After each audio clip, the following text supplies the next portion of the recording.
ହଁ ଦର୍ଶକ ବନ୍ଧୁ, ଆଜି ଆମେ ଜାଣିବା ମାୟା ଓ ମମତା ସିରିଏଲ୍ ବିଷୟରେ। ତା ପୂର୍ବରୁ ଯଦି ଆମ ଚ୍ୟାନେଲକୁ ସବସ୍କ୍ରାଇବ୍ କରିନାହାନ୍ତି ଏବେ ସବସ୍କ୍ରାଇବ୍ କରିନିଅନ୍ତୁ।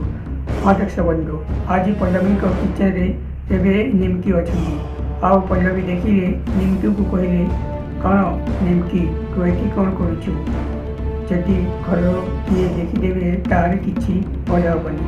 ତାପରେ ନିମକି କହିଲେ, ନା ମୁଁ ସେଠାରୁ ରୋଷେଇ ସାରିକିରି ଆସିଛି ତୁମକୁ ହେଲ୍ପ କରିବା ପାଇଁ, ଆଉ କେହି ବି କିଛି କହିବେନି। ତାପରେ ଏବେ ରୁବି ଦେଖିଲେ ଆଉ ନିମକିକୁ କହିଲେ, ନିମକି ତୁ ଏଇ କ'ଣ କରିଛୁ? ତୁ ଏଇ କିଚେନକୁ ଛାଡ଼ି ସେଇ ପଲ୍ଲବୀଙ୍କ କିଚେନରେ କ'ଣ ତୁ କରିଛୁ? କ'ଣ ମାୟାକୁ ଡାକିବି? ତାପରେ ମାୟା ମାୟା ବୋଲି ଡାକିଲେ ଆଉ ମାୟା ଏବେ ଆସିଗଲେ। ରୁବି କହୁଛନ୍ତି ମାୟାକୁ, ମୁଁ କିଛି କହିବା ଆଗରୁ ତୁ କିଛି ଦେଖିଦେ କ'ଣ ଚାଲିଛି ଏଠି। ତାପରେ ମାୟା ଦେଖିଲେ ନିମକିକୁ।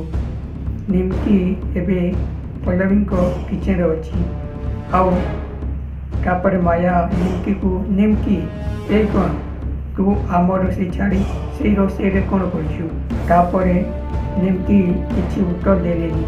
ଆଉ ଏବେ ରୁବି କହୁଛନ୍ତି, ମାୟା ମୁଁ ଏବେ ବାହାରରେ ନାସ୍ତା କରିଦେବି, ଏଠି ତ ନାସ୍ତା ହେବନି କାହିଁକି ନା ଆମ କିଚେନରେ କିଛି। ତାପରେ ଠିକ୍ ଅଛି ମୁଁ ଯାଉଛି ବୋଲି ଏବେ ରୁବି କହିଲେ।